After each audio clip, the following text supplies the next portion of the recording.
Hey carnivores, I'm Cassandra and this is my Apex Odyssey. Hope you all are having a good day. Come on.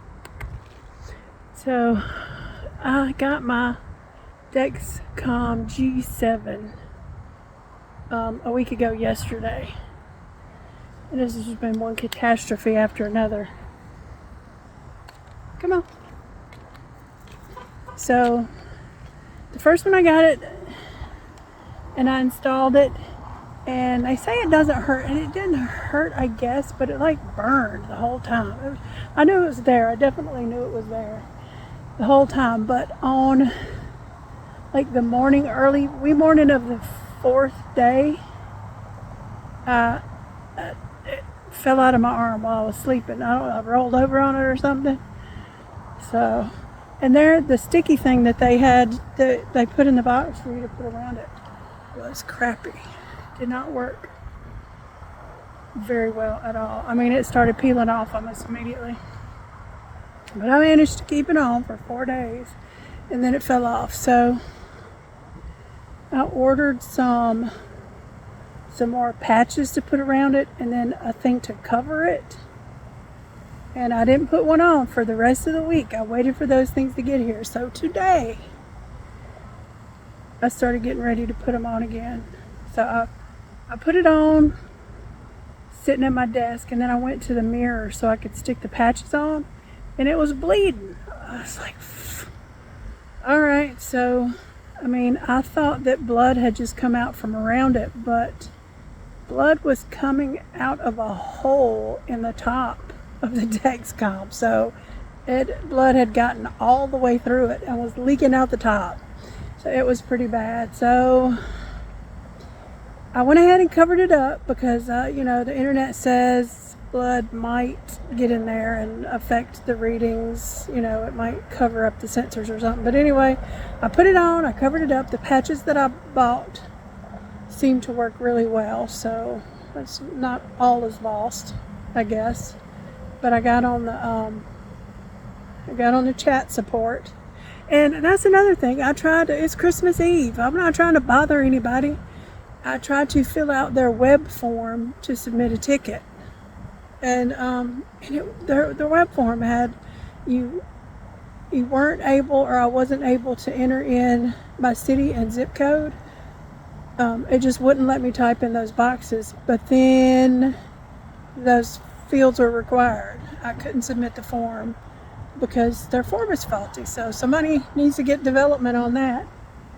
But I did chat with somebody, and he's sending me a couple of replacements. So now I'm like, these things are not cheap. Paying the doctor fee and buying, paying for the prescription and buying those extra patches and stuff. I'm over $300 into this. I want some information. So far, I've gotten about 4 days worth of information. Actually 3, because it's everything says that the first 24 hours you put on a sensor can be kind of unreliable. But for those 3 days that it was actually giving me information that was probably reliable, I did find a couple of interesting things. One is that the Dexcom always shows my blood sugar about 10 to 15 points higher than my finger stick, my regular glucose meter. So that was interesting. And the second thing was for the 3 mornings that I had it. So my blood sugar would maybe, one night it got down into the 80s at night, but was usually between 100 and 110 all night long. And then when I wake up in the morning, it starts to go up. The first morning it peaked at 150 and then started to go down. But it took a long time to go down. I mean, my blood sugar was pretty high. Yeah, not 500 high like it's been before, but not normal for several hours, for the first several hours of the day. And then it would start to go down and get, around 120 or so by the evening. And I'm just eating meat. That's all. Meat and butter and salt, and that's it.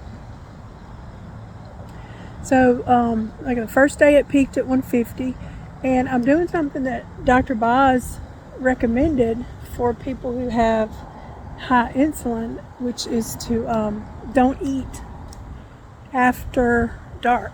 She's like, you need to get your eating window in alignment with your circadian rhythms and all that. So I'm like, all right, I'll try it.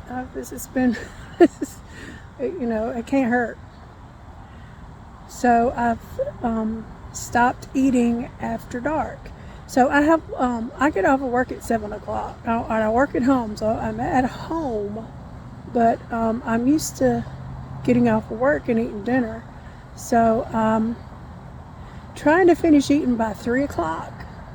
On some days I have an earlier break, so I'm able to eat and fix me something to eat, and at least and eat it before 3 o'clock. But sometimes I don't.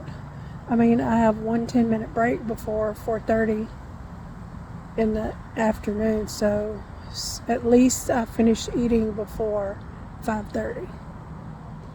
And so I did that for each of those days. And the first thing I noticed was I went to sleep much easier and slept through the night.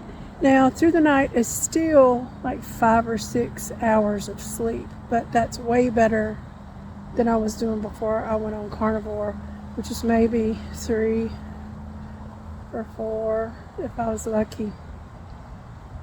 But I didn't wake up to go pee in the middle of the night. I'm still drinking water. I had tried to stop drinking water earlier in the day to see if I could sleep through the night, and that didn't help. But I can still drink water all day up until I go to bed.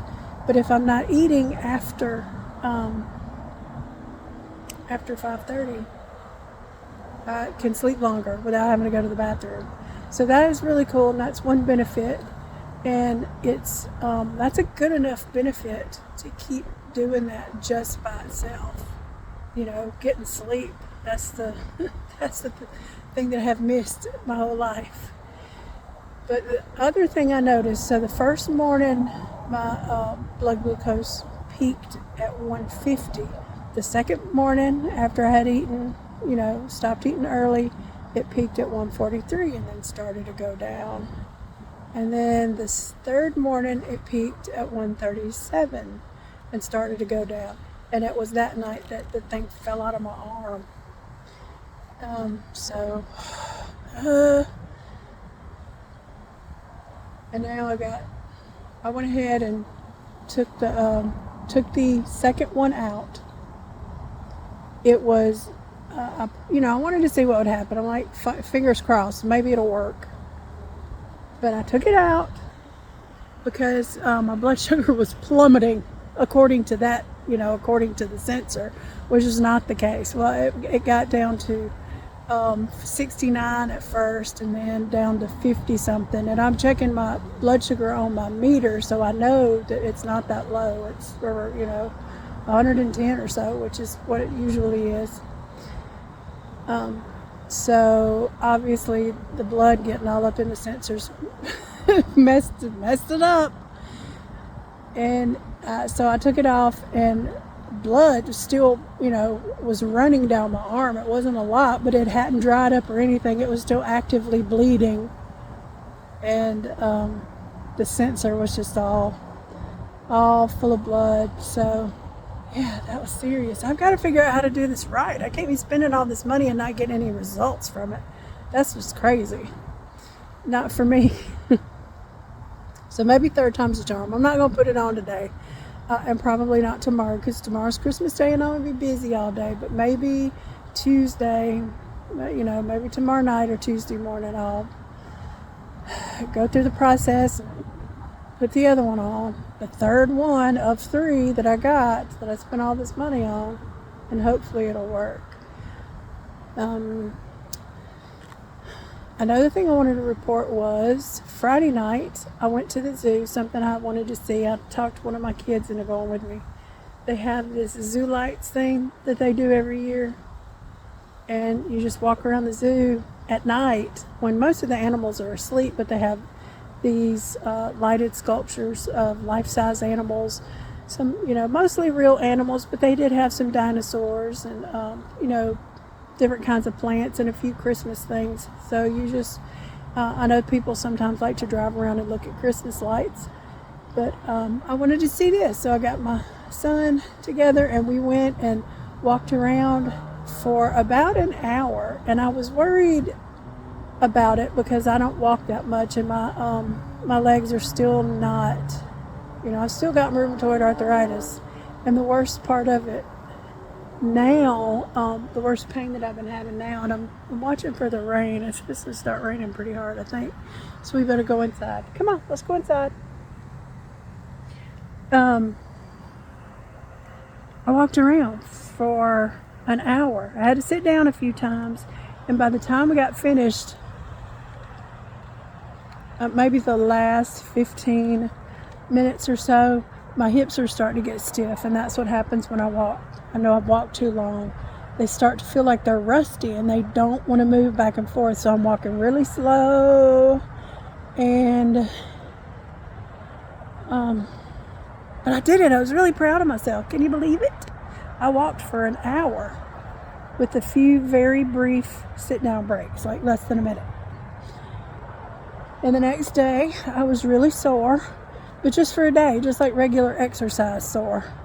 I hadn't taken an hour-long walk in years. And that gives me hope. I've got a couple of other things I want to do. I still want to go to the aquarium, and that's going to be walking around. And I also have that big event, the big adventure that I mentioned I have scheduled for January. I'm going to a rock concert, and I have not gone to a rock concert in 25 years.